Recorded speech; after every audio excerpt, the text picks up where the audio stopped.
Programme के इस हिस्से में आपको खुशामदीद कहेंगे और प्रोग्राम के दूसरे हिस्से में बात होती है आपके सेहत के हवाले से मामलात और मसाइल पर। और प्रोग्राम जो बाकायदगी से देखते हैं वो यकीनन इस बारे में जानते होंगे कि प्रोग्राम का फॉर्मेट हमने कुछ ऐसा तरतीब दिया है कि जिसमें जो दूसरा हिस्सा है इसमें अमूमन आपके सेहत के हवाले से मामलात और मसाइल पर गुफ्तगू की जाती है। मुख्तलिफ डॉक्टर्स, हुक्मा, तबीब वगैरह को हम यहाँ पे वक्तन फ़वक्तन मदऊ करते हैं और उनसे फिर आपके जो सेहत के हवाले से मामलात और मसाइल हैं उसके ऊपर गुफ्तगू की जाती है। और ये जो हमारा सेगमेंट है ये बराह रास्त सेगमेंट है, इसमें आपकी लाइव कॉल्स को भी शामिल किया जाएगा। आपसे कुछ देर बाद स्क्रीन के ऊपर नीचे नंबर चलाया जाएगा जिसके ऊपर आप कॉल करके प्रोग्राम में शामिल हो सकेंगे और मौजूद मेहमान से आप सवालात कर सकते हैं।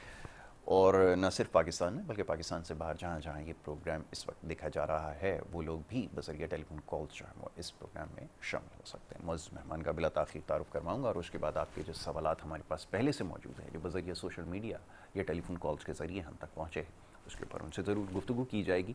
मौजूद मेहमान जनाब हाजी दीन मोहम्मद अखुनज़ादा साहब जो एक माहिर हर्बलिस्ट हैं यहाँ पे तशरीफ़ फरमाएँ। मौजूद मेहमान को खुशामदीद कहूँगा। बहुत शुक्रिया, बड़ी नवाजिश आपकी हाजी साहब प्रोग्राम में वक्त देने के लिए। हाजी साहब, सवाल जवाब का सिलसिला ज़रूर शुरू करूँगा, ताहम उससे पहले मैं हमेशा एक दरख्वास्त करता हूँ सेगमेंट के आगाज़ में कि आप अपना तरीक़ा इलाज के हवाले से ज़रा लोगों को बता दीजिए और उसके बाद फिर हम इंशाअल्लाह गुफ्तगू स्टार्ट करते हैं। जी बिस्मिल्लाह कीजिए। बिस्मिल्लाह अल्हम्दुलिल्लाह, अल्लाह पर मुश्किल नहीं, कायनात मुश्किल नहीं। मेरा तरीका बड़ा आसान है। सबसे पहले कुरान पाक, फिर जड़ी बूटियाँ जो गुज़श्ता 43 साल से रिसर्च कर रहा हूँ उसके हवाले से जो काम कर होता हूँ, कुरान पाक जड़ी बूटी दोनों के साथ में इलाज कर रहा होता हूँ। मेरे पास एक हकीकत है कि बुखार वाला बुखार की हालत में आए, दर्द वाला दर्द की हालत में आए, जिसको जो भी तकलीफ़ है उसी हालत में आए, इंशाल्लाह मेरे पास से सब मुस्कुरात हो जाएगा। सुम इंशाल्लाह, मेरा कोई दावा नहीं, मेरी कोशिश है, लेकिन अल्लाह ने लाखों दुनिया को शफा दी। हर आने वाले के लिए ज़रूरी होता है कि 2 बोतलें पानी की भरी हुई लेके आए, ठीक है, और जो दम करके उसको उसी वक्त वापस कर दी जाती है। ठीक, वो पानी पूरे ख़ानदान के लिए होता है। सिर्फ इतना ही होता है कि अब उसने बावुज़ू होना है, बावुज़ू होकर जहाँ जहाँ तरीके वहाँ छींटे मारने, पानी पिला देना, जितना पानी कम उतना वो डालें। और जो गैर मुस्लिम है किसी मज़हब से भी, वो अपने मज़हब के मुताबिक जिससे वो पाक होते हैं, इस तरीके से पाक होकर तो वो भी छींटे मारें, पानी पिलाएं, जितना पानी कम हो तो डालते रहें, क्योंकि शफा सबके लिए, सबके लिए। तो ये मेरा तरीका इलाज है और इसमें अल्हम्दुलिल्लाह सुम्मा अल्हम्दुलिल्लाह दुनिया को शफा मिलती है। मैं कराची में बैठता हूँ, बादराबाद 4 मीनार चुरंगी 7 ही सिलानी वाले, हम दोनों एक ही गली में, कोने में सिलाने वाली हैं। गली के सेंटर में मेरी जगह है, नीचे बोर्ड लगा हुआ है अलहाज अखुनज़ादा दीन मोहम्मद का। वहीं ऊपर आ जाएँ, सुबह 11 से रात 8 रोज़ाना। इतवार के दिन सुबह 10 से दोपहर 2 का टाइम है। इस टाइम में तशरीफ़ लाएँ, इंशाल्लाह सुबह इंशाल्लाह मेरे अपने खैर करनी और खैर मिलनी है इंशाल्लाह। बिल्कुल ठीक है जनाब। ये हाजी साहब दीन मोहम्मद अखुनज़ादा साहब का जो है वो तरीक़ा इलाज है, इसके हवाले से जान लीजिए जो प्रोग्राम पहली दफ़ा देख रहे हैं और वो उनसे बात भी कर सकते हैं। अच्छा, ऊपर जो स्क्रीन के ऊपर नंबर चलाए गए हैं मौजूद मेहमान के ज़ाती नंबर है, क्या इसके ऊपर अभी रब्ता अभी बिल्कुल रब्ता कर सकते हैं, साथी मौजूद हैं। जो भी सवाल जवाब होते हैं, जो मालूमात लेना चाहते हैं तो मालूमात मिलती है, जो आने का टाइम पूछना चाहते हैं वो हो जाता है। बाकी जितने भी मामलात ज़िंदगी हैं, जो भी सवाल जवाब करना चाहे वो इस पर भी कर सकता है। इनके ऊपर कर प्रोग्राम ख़त्म करने के बाद 11 बजे तो मैं खुद बैठ जाता हूँ, क्योंकि यहाँ से मेरा जी ऑफिस बहुत करीबी है। बिल्कुल ठीक है, यहाँ से करीब आपका दफ्तर है, आप जाकर जो है वो इस सारे मामलात को खुद देखते हैं। बहुत अच्छी बात है। अब बहुत सारे सवालात हैं मुख्तलिफ अमराज के हवाले से। पिछली नशिस्त में हमने बड़ी तफसील से गुफ्तगू की सारी बीमारियों के हवाले से, क्योंकि रमज़ान के बाद वो सिलसिला दोबारा शुरू हुआ और फिर अब उसमें पेचीदा अमराज और ख़ास तौर पे जो ख़वातीन के मखसूस अमराज हैं उसमें बहुत ज़्यादा तेज़ी से इजाफा हुआ और उससे मुतालिक जो सवालात हैं, अब उसमें चंद बीमारियाँ ऐसी हैं ज़ाहिर है जिसके ऊपर यहाँ पर बैठ के तो खुलकर बात नहीं की जा सकती, लेकिन कुछ ऐसे मखसूस अमराज हैं जिसके लिए जो है वो रब्ता करना चाहते हैं। ज़रा मैं चाहूँगा ऐसी बीमारियों के बारे में तस्करा। देखिए, बीमारियाँ तो बहुत सारी हैं जी, ख़ास तौर पे वो ख़वातीन जिनके साल के 12 महीने माहवारी चलती रहती है, बंद नहीं होती है, वो समझ लो कि एक मुकर्रर वक्त 2-4 दिन के बाद जो ख़त्म होनी चाहिए वो ख़त्म नहीं होती, वो मुसलसल चलती रहती है। उनमें उनका खून की मुसलसल कमी होती रहती है और वो अज़ियत में होते हैं। अल्हम्दुलिल्लाह आते हैं, इलाज करवाते हैं, वो अपनी ज़िंदगी में ठीक ठाक हो जाते हैं। ठीक है। जो भी मेडिकल में नाकाबिल इलाज, अक्सर जो लोग हमारे पास आते हैं 90% से ज़्यादा वो मेडिकल में नाकाबिल इलाज होते हैं। ठीक है। और उसके बाद जो आते हैं, काबिल इलाज होते हैं, तो वो भी आते हैं, उन्हें शफा मिलती है। फिर लिकोरिया का मसला बहुत बड़ा मसला है। अब तो मैं हैरान होता हूँ, यासर, शायद आपने डॉक्टर यासर साहब ने भी सुना होगा, यार 3 साल की बच्ची आई, उसको भी लिकोरिया है। उसकी माँ ने बोला कि ये सूरत हाल है, और माशाल्लाह बच्ची ठीक हो गई, लेकिन एक अफसोस ज़रूर होता है कि वो अपना फ़ोन नंबर एड्रेस देने को भी तैयार नहीं होते, प्रोग्राम में शरीक होने भी तैयार नहीं होते। शरीक ना हो लेकिन कम से कम सच बोल लें कि बच्ची ठीक हो गई। देखें 6 साल की बच्ची को 700 शुगर है, इतनी अजियत इतनी तकलीफ वो बच्ची, ये नहीं कि कम से कम खा के भी यहाँ तक पहुँची हुई है, लेकिन वो जब उसका इलाज किया था वो भी ठीक हो चुकी है। तो ये वो बीमारियाँ ख़वातीन की होती हैं जो कि बहुत तकलीफ़देह हैं और जिस्मानी ताकत मुसलसल ख़त्म होती रहती है। कमर में दर्द, घुटनों में दर्द, गर्दन में दर्द, टखने में दर्द, मुसलसल एक कमज़ोरी चलती है। कुछ ख़वातीन तो सूख जाती हैं, कुछ ख़वातीन फैल जाती हैं, और जब फैल जाती है उनके लिए अजियत ज़्यादा है कि उनका वज़न बढ़ जाता है, उनका चलना फिरना भी मुश्किल हो जाता है। कुछ मुश्किल नहीं, बेतहाशा मुश्किल हो जाता है। लेकिन ये नहीं कि इनका इलाज नहीं है। अल्हम्दुलिल्लाह ये सब काबिल इलाज बीमारियाँ हैं। अल्लाह ने लाखों लोगों को शिफा दी, मैंने कोशिश की, और इंशाल्लाह जब तक मेरी ज़िंदगी है शिफा मिलती रहेगी, दुनिया से फैज़ उठाती रहेगी। मैं आपसे हमेशा मेरी बात होती है, आप भी कहते हैं, मैं भी कहता हूँ कि बुखार वाला बुखार की हालत में आए, दर्द तकलीफ़ वाला, मोरों वाला, जहाँ भी तकलीफ़ है वो उसी तकलीफ़ में आए। अल्हम्दुलिल्लाह सब मुस्कुराता हो जाता है हमारे पास से। एक बीमारी है जो दुनिया जहान में है, जिसको कहते हैं एटोपी। एटोपी का जो डॉक्टर से हमारी मीटिंग्स होती हैं, उनके अपने बच्चों को भी ये बीमारी है। ठीक है। माशाल्लाह मायनाज डॉक्टर्स हैं, ये नहीं कि उनके पास इलाज नहीं है, इलाज है, लेकिन शिफा जहाँ से लिखी मिलनी वहीं से। लेकिन जब उन्होंने बताया कि एटोपी का दुनिया में कोई इलाज नहीं है सिवाय स्टेरॉइड्स के, सिर्फ जो जहर है स्टेरॉइड्स के तो बस वो उसको देते हैं जो किसी हद तक कंट्रोल होता है, उसके बाद वो भी काम नहीं करती। आज हमारे पास कराची, पाकिस्तान और दुबई, अमेरिका, कई ममालिक से लोग आए हैं एटोपी वाले। अल्हम्दुलिल्लाह वो आज बिल्कुल ठीक ठाक ज़िंदगी गुजार रहे हैं। एहतियात फिर भी करनी पड़ती है। एटोपी वालों के जिस्म में जो पैचेस पड़ते हैं लाल सुर्ख, कोई सिर्फ खाली होते हैं, कुछ फूल जाते हैं, उसमें इतनी तकलीफ होती है, इतनी अजियत होती है, अगर गलती से उस पर हाथ लग गया ना, उसकी चीख निकलती है, लेकिन वो सब ठीक हो चुका होता है। आप देखें दादर एक बीमारी है, रिंग बनते हैं, उसके रिंग वाली बीमारी भी कहते हैं, दादर भी कहते हैं, एक्जिमा है, सोराइसिस है, चंबल है। ये एक ज़माना नाकाबिल इलाज रही थी, मेडिकल में अभी भी नाकाबिल इलाज है। ठीक है। लेकिन अल्हम्दुलिल्लाह आज हमारे पास जितनी दुनिया आती है, कोई जल्दी कोई देर से, लेकिन सबको शिफा मिलती है, दवाइयाँ खाते हैं, परहेज़ करते हैं, वो अपनी ज़िंदगी में आ चुके होते हैं। ठीक है। यासर मुसलसल हमारी रिसर्च चलती रहती है, उसमें रुकावट नहीं होती है। रिसर्च आसान काम नहीं है, दुश्वार काम है, यकीनन दुश्वार काम है, लेकिन इससे फ़ायदा बहुत ज़्यादा है। क्यों फ़ायदा है कि इससे हम सीखते हैं, हमें नया कुछ मिलता है, हर चीज़ नई मिलती है, नई नई चीज़ें तैयार करते हैं, नई नई दवाइयाँ तैयार करते हैं, तो हमें जड़ी बूटियों से जो फ़ायदा होता है उसके साइड इफ़ेक्ट नहीं है। ठीक है। और जो तबाही फैलाई होती है मेडिकल में, और उसका आके इलाज होता है, लेकिन वो अपनी ज़िंदगी में आ चुके हैं। जैसे कि अक्सरियत मरीज़ कॉर्टिज़ोन में चल रहे होते हैं। ठीक है। 90% या 99% किसी को पता ही नहीं कि मैं क्या खा रहा हूँ। बिल्कुल ठीक है। एक आध को पता होता है, लेकिन एक वक्त आता है कि वो उस पर वो जहर भी काम नहीं करता। लेकिन जब हमारे पास आते हैं, आके इलाज शुरू होता है, उसको दवाई, हम किसी भी डॉक्टर की दवाई बंद नहीं करते, वो 7 महीने दवाई की चलती रहती है। ठीक है। जब 50% से ज़ायद वो रिकवर हो जाए, वो दवा आहिस्ता आहिस्ता कम करके ख़त्म कर दी जाती है। ये हमारा तरीक़ाकार जो इलाज का है। एकदम से आप उसको बंद नहीं गलत है। देखिए बहुत सारे होते हैं ना, आप, मुझे उर्दू नहीं आती है, आप तो आती है, मैं अभी सीख रहा हूँ। नहीं, मैं तो अब सीखने जाऊँगा, अभी तो सिलसिला मैंने शुरू भी नहीं किया है। फरमाइए। वो कहते हैं कि अल्लाह के बंदे कोर्टिज़ोन को बुरा नहीं समझते। यासर ये तकलीफ दे पाती है, अच्छी बात नहीं। ऐसा ही है, बिल्कुल आपने सही कहा कि हर मर्ज के अंदर जो है एंटीबायोटिक्स के जरिए से ठीक है। अब उसको बुरा नहीं समझते। जब बंदा तबाह बर्बाद होता है, बाद में जाके बोलते हैं यार बस वाकई ये था। मैं कहता हूँ इलाज करो, मरीज़ को समझाओ, अगर थोड़ी बहुत तकलीफ है तुम बर्दाश्त कर लोगे तो बुरी बात नहीं। ठीक है। ज़रूरत के मुताबिक कॉर्टिज़ोन लो, लेकिन ये तुम्हारा इलाज नहीं है, ये वक्ती तौर पे तुम्हें तकलीफ में कमी है। मैं आपसे सिर्फ इतनी सी बात में कह रहा हूँ। आपने जितनी भी दुनिया में गए, आपने दुनिया में मालूमात है, आपके पास भी मालूमात का ढेर लगा होता है, हम आपस में बैठते हैं, एक दूसरे से बात शेयर करते हैं, आप अपनी बात करते हो, मैं अपनी बात करता हूँ, लेकिन मकसद होता है शिफा का, कि आपसे मुझे क्या फ़ायदा हो सकता है। मुझसे आपको क्या फ़ायदा उससे? गर्ज यही होना चाहिए, बिल्कुल ऐसा ठीक ही है ना। आपने जो मरीज़ों की हिस्ट्री तुम्हारे पास मौजूद है, जी आपने जाके प्रोफेसरों से, स्पेशलिस्टों से आपने मीटिंगें की, बिल्कुल। उनसे पूछा, उन्होंने हाथ खड़े किए, उन्होंने कहा जी हमारे बस में ये नहीं है, लेकिन जो ठीक हो चुका मरीज़ ये अल्लाह का मुझसे है। बिल्कुल ठीक है। तो मैं इस बात पे जोर देता हूँ कि जिस किसी ने भी दूसरे को इस पहले क्या आना है कोर्टिसोन पे रखना, तो कम से कम 2-3 से वो मशवरा कर ले, शायद किसी के पास बेहतर हाल हो। देखो मैंने एटोपी की बात की। जी एटोपी की बीमारी ऐसी है कि ये अमूमन छोटे बच्चों में होती, बड़ों में भी होती है। बिल्कुल ठीक है। अगर गर्मी आ गई उसके लिए अजियत है। बिल्कुल ठीक है।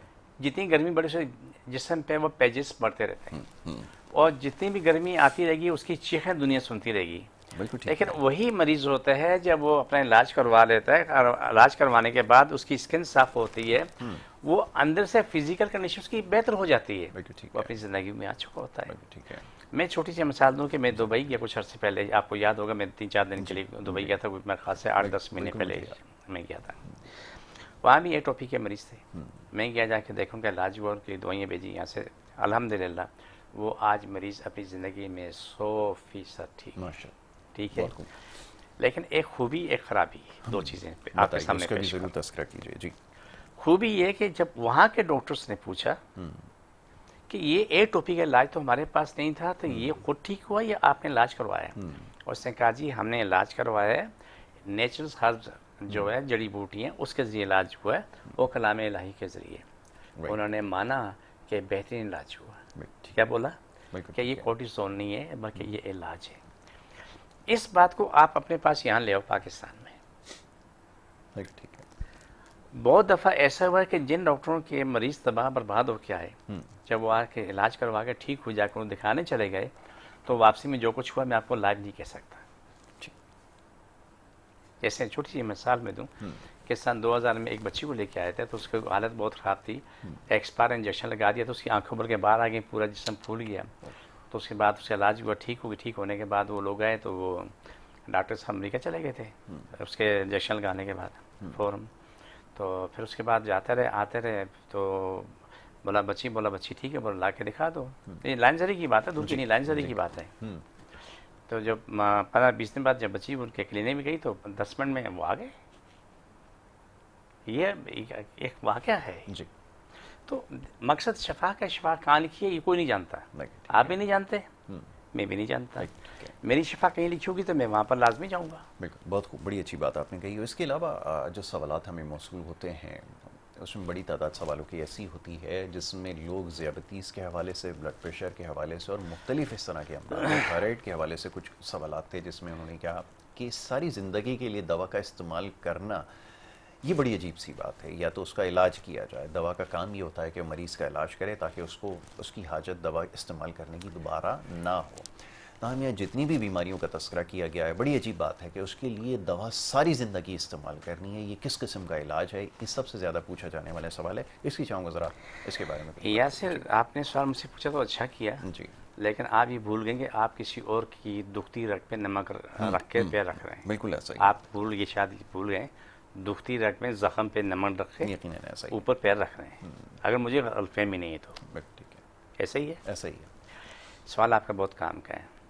मेरे पास जब वो इलाज के लिए आते हैं, चाहे वो फालिज का मरीज़ है जी, या हेपेटाइटिस सी का, हेपेटाइटिस सी को फिर भी 2-3 महीने बाद या जब बहुत बिगड़ चुका हो तो वो तो लेनी पड़ती है दवाई, लेकिन जो जल्दी कंट्रोल होने वाला उसको दवा कुछ वक्त के बाद ज़रूरत नहीं पड़ती, लेकिन उसको अपना टेस्ट कराते रहना चाहिए। ठीक है। गफलत तबाही फैला देती है, नुकसान देती है। जब वो ठीक होता है तो आगे दवा की ज़रूरत नहीं होती है। जी, जैसे हमारे एक मेहमान ने मुझसे कहा जी हमारे मरीज़ तुम्हारे पास आके इलाज करके ठीक हो गए तो हमारे पास नहीं आते। मैंने कहा को मेरे पास भी आने की ज़रूरत नहीं है, जी, अपने घर पे रहें ठीक ठीक होने है। के बाद। देखें, आप मैना रवि रखोगे, अपने पेट पे जुल्म नहीं करोगे, अपने वजूद पे जुल्म नहीं करोगे, बहुत खूब।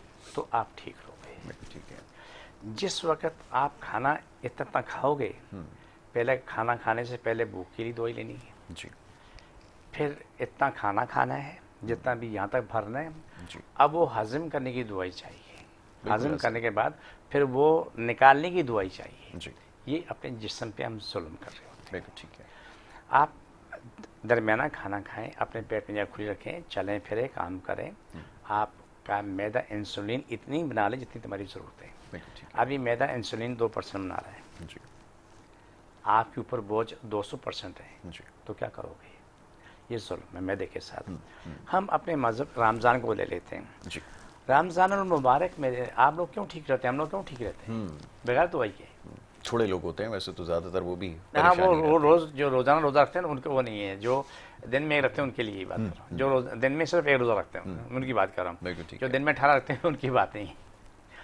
जब उनके देखें कि वो उनका जिस्म मेंटेन हो जाता है, पूरे साल के लिए मेंटेन हो जाता बिल्कुल ऐसा ही है। है। लेकिन वो लोग जो अफ्तारी के बाद जो खाने पे टूट पड़ते हैं, सारी कमी वो पूरी कर लेते हैं, फिर उसके बाद वो नमाज़ पढ़ने की जाने के काबिल भी नहीं होते। ऐसा ही है। जो थोड़ा खाते हैं वो नमाज़ पढ़ते हैं, रोज़ा रखते हैं, बातें करते हैं, अल्लाह को याद करते हैं, और ज़िंदगी बड़ी आसान होती है। बेशक ये ऐसा ही है। इंसान अपने जिस्म पे जुल्म ना करे। तो सबसे पहले क्या शर्त ये समझी जाए कि खुराक में परहेज़ ज़रूरी है। सबसे ज़्यादा जो लोग सवाल पूछते हैं वो ये कहते हैं कि जी परहेज़ क्यों ज़रूरी है, परहेज़ के लिए इतनी सख्त शराइत देखें, क्यों आयद की गई हैं, पहले ये परहेज़, फरमाइए। इलाज बाद में। बिल्कुल ठीक है। परहेज़ पहले करो, इलाज बाद में बाद होगा। में करो।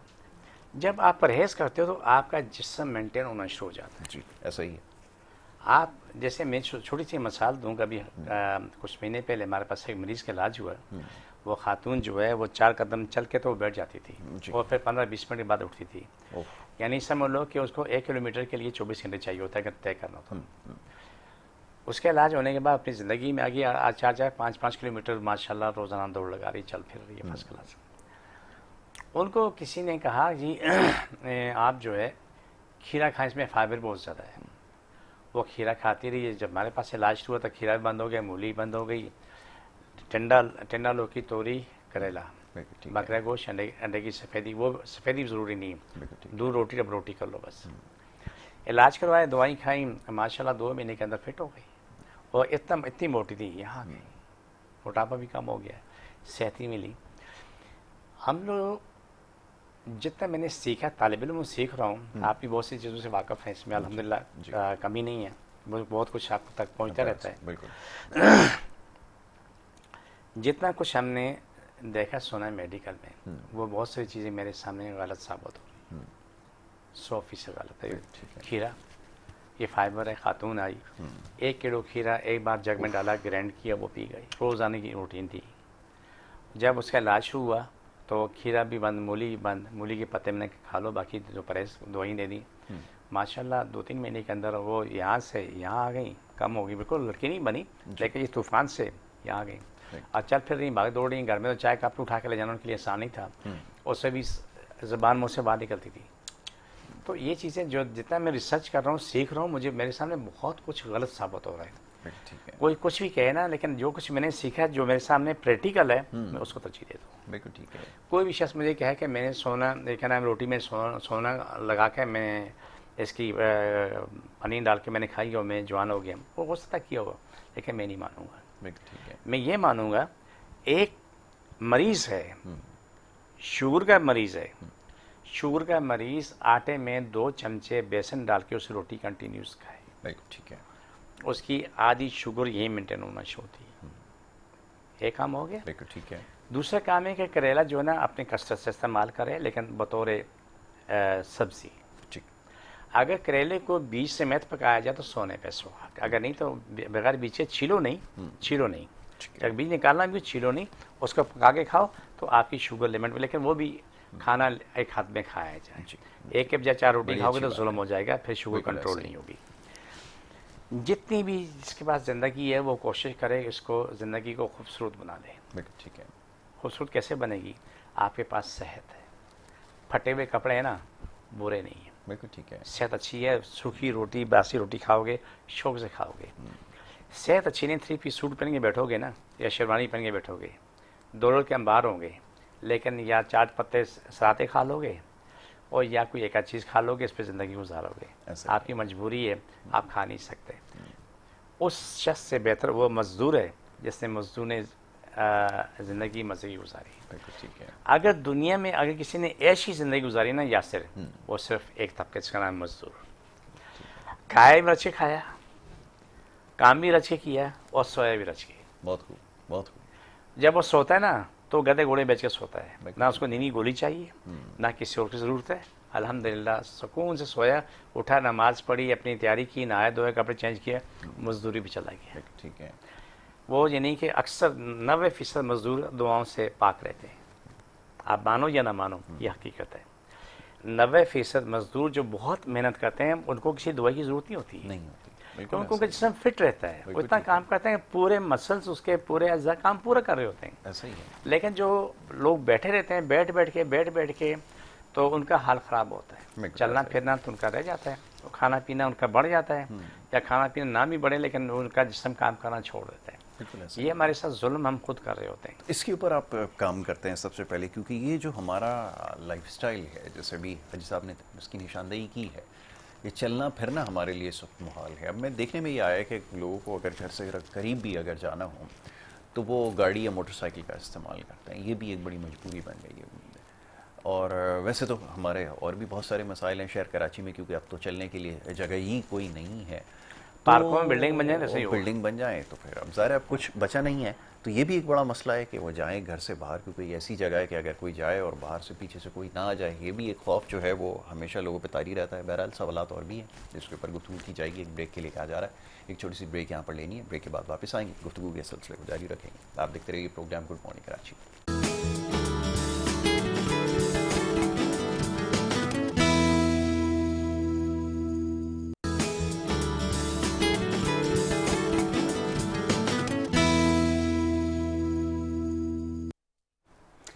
प्रोग्राम में एक दफ़ा फिर आपको खुशामदीद कहेंगे, और ब्रेक पे जाने से पहले हाजी दीन मोहम्मद अखुनज़ादा साहब तशरीफ़ फरमा हैं, उनसे सवाल जवाब हो रहे थे आपके सेहत के हवाले से मामलात और मसाइल पर।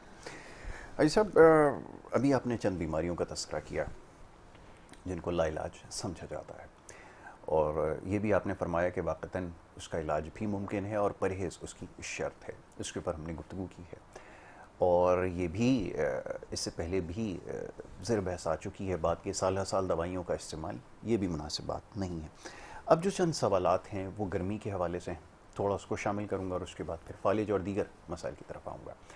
तो ये जो गर्मी बढ़ती जा रही है बिलखुसूस कराची के अंदर, बाकी मुल्क के दीगर शहरों में तो मौसम काफ़ी बेहतर है, लेकिन यहाँ गर्मी में जो है वो बेपनाह इजाफा हुआ है। सर चाहूँगा इसके हवाले से फरमाइए कि इससे कैसे बचा जाए, या सर, और इसके लिए क्या एहतियाती तदाबीर हैं जिनको इख्तियार करने की मैं ज़रूरत है, फरमाइए। इसका पहले मैं अपना एड्रेस बता देता हूँ। जी जी मेरा यूट्यूब चैनल है ADM नेचुरल हर्ब्स। ठीक है। जो भी हम प्रोग्राम उसमें दे रहे होते हैं या काट कर रहे होते हैं तो 24 घंटे होता है। आप जब चाहें तकलीफ़ होती है बोल आके उससे फ़ायदा उठाएं, तकलीफ ख़त्म ठीक है। होगी है। मेरा एड्रेस है कि मैं कराची में बैठता हूँ, बादराबाद 4 मीनार, चुरंगी 7 ही सरानी वाले दोनों की गली में, कोने में सरानी वाले गली सेंटर में मैं हूँ। नीचे बोर्ड लगे अलहाज अखुनज़ारुद्दीन मोहम्मद का। सुबह 11 से रात 8 रोज़ाना, इतवार सुबह 10 से 2 का टाइम होता है। ठीक हो गया। या सर गर्मी है, इसमें कोई शक नहीं है, और ये तकलीफ दे है, इसमें कोई शक नहीं। और इसमें गर्मी दाने, इसको बोलते हैं पित्त निकलना, पसीना जाना, बदबू आना, वो ख़ास तौर पे जिनको एग्जिम है उनके लिए एग्जिमा नहीं अज़ाब हो जाता है। अज़ाब, अज़ियत में उनके लिए मैं डिटेल दे देता हूँ। सबसे पहले ये कि जो लोग घर में होते हैं या घर से बाहर, ख़ास तौर पे जिस तरह आप काम पे जाते हैं, मैं कोई भी शख्स बाहर जाता है, औरतें मर्द बच्चे सब, सुबह घर से निकलने से पहले चाय का चमचा तुखमलंगा खुश्क मुँह में डालें और सादा पानी पी लें। ठीक है। जब दिन भर काम करके घर पहुँचें, हाथ मुँह धो के, कुली करके, दांत साफ करके पहला काम करें कि 1 चमचा इस पोली बूसे मुँह में डालें और पानी पी लें। इसकी अपनी आदत बना लें। ठीक है। ठीक है। जो कोल्ड ड्रिंक वगैरह से जान बचा लो तो बहुत गनीमत होगी। जी। इससे गर्मी में आपको और जिद मिलती है, प्यास बढ़ती रहती है। गर्मी का बेहतरीन तोड़ जो है वो गर्म पानी है। वाह। सर्दी गर्मी दोनों के लिए एक जैसा ही है। एक जैसा। आप ठंडा पानी कभी ना पिए। ठंडा पानी पीते रहेंगे प्यास बढ़ती रहेगी, हालत बिगड़ती रहेगी।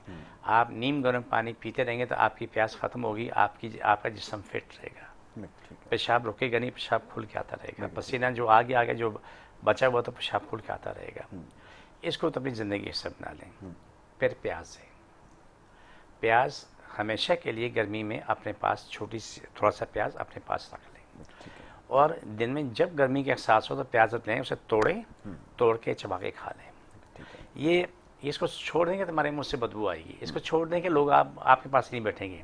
इसको देखेंगे आपने प्याज खाया हुआ है, 50% गर्मी आपको नहीं लगती। ठीक है। जो लू लगती है, लू में बचत अगर है तो वो प्याज से है। ठीक है। ठीक है ना, ये टिप का नुस्खा बता रहा हूँ।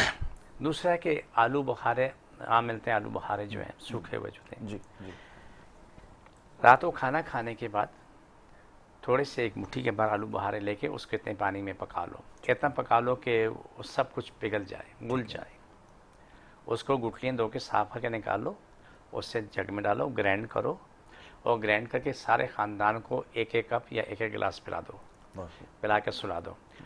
गाधे घोड़े बेच के सोओगे, आपकी थकावट खत्म होगी। सिर्फ गर्मी के लिए, सर्दी के लिए नहीं। सर्दी के लिए नहीं, ये पहले बता दो। अच्छा किया आपने निशान दी। ये गर्मी के लिए, सर्दी में इस्तेमाल कर सकते हैं लेकिन दिन में, लेकिन गर्मी में 24 घंटे। लेकिन जिसका सबसे ज़्यादा फ़ायदा, सोने से 1-2 घंटे पहले अगर ये अमल कर लोगे तो आपका जिस्म बिल्कुल फिट रहेगा।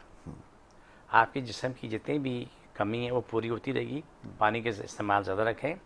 आप रात को सोएंगे, सुबह को फ्रेश उठेंगे। ठीक है। आलू बुखारा, इसको चटनी बना के भी ले सकते हैं, लेकिन आलू बुखारे का शरबत लाजमी लें। ठीक है। जिसको पित्त जिसको बोलते हैं ना, दाने, बेतहाशा वो कंट्रोल में नहीं हो रही, वो गर्मी में 4 से 5 बीज के इमली की वो ले लें, उससे अच्छा खासा पका लें। ठीक है। पकाने के बाद उससे छान लें। छानने के बाद उसके ज़रूरत के मुताबिक बराए नाम नमक और बराए नाम थोड़ा गुड़ डाल लें, कुछ और मीठा डाल लें, उसको आप उस मरीज़ को पिला दें।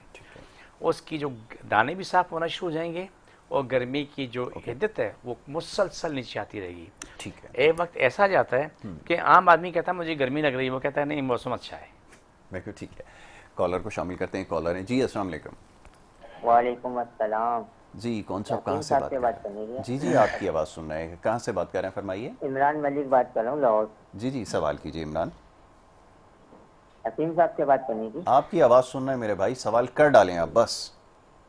ये बात करनी थी कि जो है मैं बहुत ज़्यादा कमज़ोर हूँ, काफ़ी सारा इलाज करवाया है, दवाइयाँ वगैरह भी खाई हैं, लेकिन जो है कोई असर नहीं हो रहा। ठीक है। उम्र कितनी हो गई आपकी? 28 साल। माशाल्लाह। चलिए, अभी आपको इसका जवाब देते हैं। ठीक है, अब टीवी के ऊपर जवाब सुनिए जी। देखिए, इसके लिए बेहतरीन सबसे पहला काम तो ये कि सुबह उठ के 1 गिलास पानी नीम गर्म कर लें अभी भी। ठीक है। उसमें चाय का चमचा तुखमलंगा डाल लें। ठीक है। पंजाब में गुड़ आम मिलता है, ऐसा ही। 1 चुटकी गुड़ उसमें डाल के मिला के उठते ही पी लें। ठीक है। ये काम ख़त्म हो गया। शाम को आलू बुखारे का गिलास बना लें शरबत का, उसमें फिर गुड़ डालें, अगर गुड़ नहीं तो शहद डाल लें। ठीक है। वो आप पीना शुरू करें। नींबू, इमली, अचार, कोल्ड ड्रिंक, आइसक्रीम, खीरा, मूली से परहेज़ करें। मूली के पत्ते खा लें। ठीक है। मूली खीरा वो शख्स खा सकता है जो बिल्कुल सेहतमंद, उसके वजूद में कहीं दर्द तकलीफ नहीं है, ठीक है, कोई बीमारी नहीं है, वो भी लिमिट में खाए। लेकिन जो लोग ऐसा नहीं करते तो उनके रोने के अलावा कोई रास्ता नहीं होता है। बिल्कुल ठीक है। ये काम कर लें, ये काम भी ख़त्म हो गया। अब रात का काम एक आखिरी रह गया जी।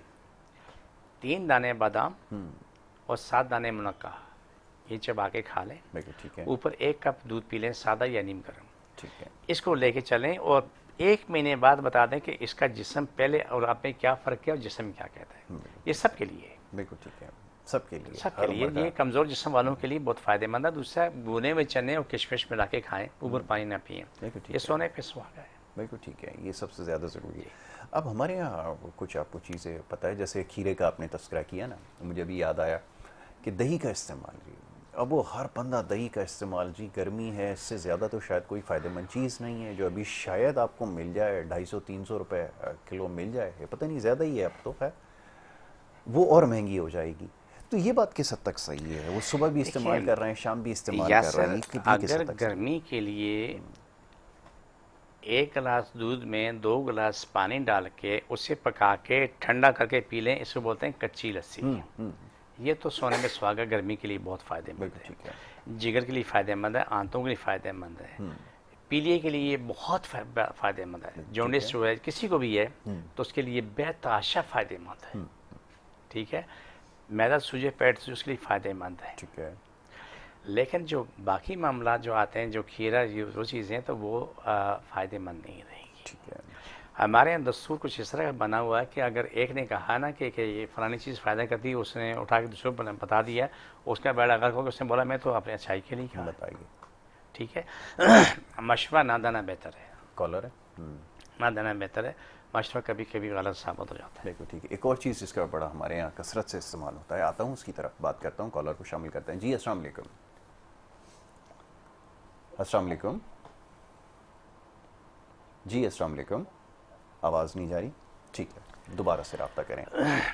अच्छा, अब ये कि जैसे आपने लीमू के इस्तेमाल के ऊपर पाबंदी लगा दी, अब गर्मी के अंदर सबसे ज़्यादा लीमू पानी पिलाया जा रहा है, लीमू पानी से अच्छी कोई चीज़ नहीं है, अब वो हर शख्स ही पी रहा है, जैसे भी आपने उसका तस्करा किया। अब ज़रा फरमाइए ऐसी सूरत में गर्मी में कभी कभार लीमू का जूस पीना, कभी कभार वो सही है। कच्ची लस्सी रोज़ाना पी लो, बिल्कुल ठीक है, ये 100% फ़ायदा करेगी। रोज़ाना इस्तेमाल की जा सकती है, वो नहीं किया जा सकता। बिल्कुल ठीक है। आपने दही का जिक्र किया, दही पकने में इस्तेमाल करो। हाँ बिल्कुल ठीक है। कभी कभी थोड़ा दही लेके खा लिया, वो अलग मसला है कि रूटीन बनाना गलत हो जाता है। बिल्कुल ठीक है। ठीक है ना। मैं तो जितना पढ़ा है सीखा उससे आगे नहीं बोल सकते, ठीक है, लेकिन उससे कम भी नहीं बोल सकता। जितना कुछ मैंने सीखा मैं इतनी बात कर सकता। बिल्कुल ठीक है। ठीक है। कच्ची लस्सी आपको साल के 12 महीने फ़ायदा करेगी, चाहे वो बर्फ़ गिरी हुई हो जी जी। या जून जुलाई की गर्मी हो। वाह। आप दही के इस्तेमाल करते हैं, वो दही जो गांव देहातों में आप इस्तेमाल करते हैं यासर, वो सोने पे सुहागा है, वो नेचुरल है जी। वो दूध निकालते हैं, हम भी इसका दही जमाते हैं, मक्खन निकालते हैं। वो दूध निकाला, वो क्या नाम है, पानी में रख दिया, वो जगह बनी होती है, ढके रखा, वो पत्थर रखा होता है, 24 घंटे बाद वो जम चुका होता है, निकालते हैं, उसकी लस्सी बनाते हैं। वो लस्सी फ़ायदा भी करती है, उसका मक्खन भी फ़ायदा करता है। जी, जी। जो आर्टिफिशियल है ना, हाँ। ये फ़ायदा नहीं है, बहुत खूब। ये आर्टिफिशियल है। जो हमारे यहाँ तो वही ज़्यादा है। हमारे पास 100% कराची में आर्टिफिशियल है। हाँ बिल्कुल, ये आपने ठीक बिल्कुल है, सही कहा। तो लेकिन ये दही पकने में इस्तेमाल हो जाए तो कोई बुरा नहीं। बिल्कुल ठीक है, यानी पकाकर आप इसको इस्तेमाल कर बिल्कुल, सकते हैं, बिल्कुल। मगर ना ये इस्तेमाल करना जो है वो किसी के फ़ायदे में नहीं है। ठीक है जी। अच्छा, अब ये आखिरी है हमारा जो है वो मरहला है प्रोग्राम में, और इसके अंदर ये जो एक अमल अभी किया जाएगा, आप इसमें शामिल हो सकते हैं। और उसके लिए अगर आप किसी दर्द में या किसी भी जिस्म के हिस्से में अगर आपकी तकलीफ़ है और आप उससे चाहते हैं कि उससे फ़ौरी निजात मिले, तो एक छोटा सा एक अमल है, इसके अंदर आपने शामिल हुआ, एक दुआ की शक्ल में जो है वो ये किया जाता है, दोहराया जाता है। हमारे प्रोग्राम के अंदर मुझसे मेहमान इसके बारे में आपको ज़्यादा बेहतर तौर पर बताएंगे, और फिर जो इंस्ट्रक्शन दी जाती है, जो हिदायत दी जाएंगी, उस पर आपने अमल करना है। ज़रा इसके बारे में बताइए। जिसको भी जहाँ तकलीफ़ है, ठीक है, मैं मेरी कमर में कमर में हाथ रख ठीक है, ले। मैं कमर पे हाथ रख लेता जिसको जहाँ तकलीफ़ है वो मेरे साथ वो हाथ रखे। जितने भी दुनिया कायनात में कहीं भी कोई है, ठीक। जहाँ भी तकलीफ़ है वहाँ पर हाथ रख ले। जब मैं कार्ड करूँ, मैं हाथ उठा के दोबारा रखो, हाथ उठा के दोबारा रखो, इस तरह रखते रहेंगे, आपको उसी लम्हे शफा मिलना शुरू हो जाएगी। जहाँ कमर में तकलीफ है हाथ रख लें। बिस्मिल्लाहिर्रहमानिर्रहीम सल्लल्लाहु अलैहि वसल्लम। अल्लाह सब की तकलीफ़ें मारी हैं, जिन ज़्यादा मुश्किल परेशानी ख़त्म हो, शफा मिले, मुकम्मल शफा मिले। पाकिस्तान और इस्लाम सारी कायनात पे गालिब हो, सारी कायनात इंसान मुल्क इस्लाम पाकिस्तान ताबी हो, दुनिया में जुल्म ख़त्म, जुल्म करने कराने वाला भी ख़त्म हो जाए, और इस मुल्क में महंगाई को अल्लाह ख़त्म करे। कितनी अजियत है कि 4 महीने से गैस नहीं आ रही, 4 महीने से 2000 रुपये महीना फी उसका बिल आ रहा है। ठीक है, एक पंखा, एक वो क्या नाम है बल्ब लगा हुआ है, 25,000 रुपये बिल आया है। ठीक है, सब पकड़े इसको, जहाँ तक नहीं पकड़े सब तकलीफ मारी, जिन ज़्यादा मुश्किल परेशानी ख़त्म शफा मिले। छोड़ दोबारा पकड़ो, छोड़ दोबारा पकड़ो, छोड़ दोबारा पकड़ो। यही प्रोग्राम छोड़ दें। ये प्रोग्राम हमारा एडीएम नेचुरल हाउस में मौजूद है। जिसको भी तकलीफ़ है 24 घंटे सामने रहता हूँ, आप उसको लगाएं एडीएम नेचुरल हाउस में, उसमें ये कार्ड का प्रोग्राम मौजूद है। आप उसे बार बार इस्तेमाल करें, आपको शफा मिलना शुरू हो जाती है। बिल्कुल ठीक है। अगर आप इसको बार बार दोहराएंगे, अगर आपकी ज़्यादा तकलीफ़ है, तो आप इससे जो है वो फ़ायदा उठा सकते हैं। मैं बड़ा शुक्रगुजार हूँ जनाब हाजी दीन मोहम्मद अख्तर साहब का, प्रोग्राम में तशरीफ़ लाते हैं और बड़ी अच्छी गुफ्तगू करते हैं, और ये गर्मी के हवाले से और दीगर मामलात पे जो सवालात हैं, इसको इंशाल्लाह आगे भी जारी रखेंगे। इन मामलात पर हमारी गुफ्तगू होती रहेगी। यहाँ पर प्रोग्राम से वक्त अब ख़त्म हुआ चाहता है, इजाज़त आपसे लेनी होगी। कल इंशाल्लाह मुलाकात होगी। मोहम्मद यासिर और हमारी टीम को इजाज़त दें। कमर हाथ फटाफट जी जी, इजाज़त इजाज़त दीजिए। जी जी, अल्लाह ने की बात।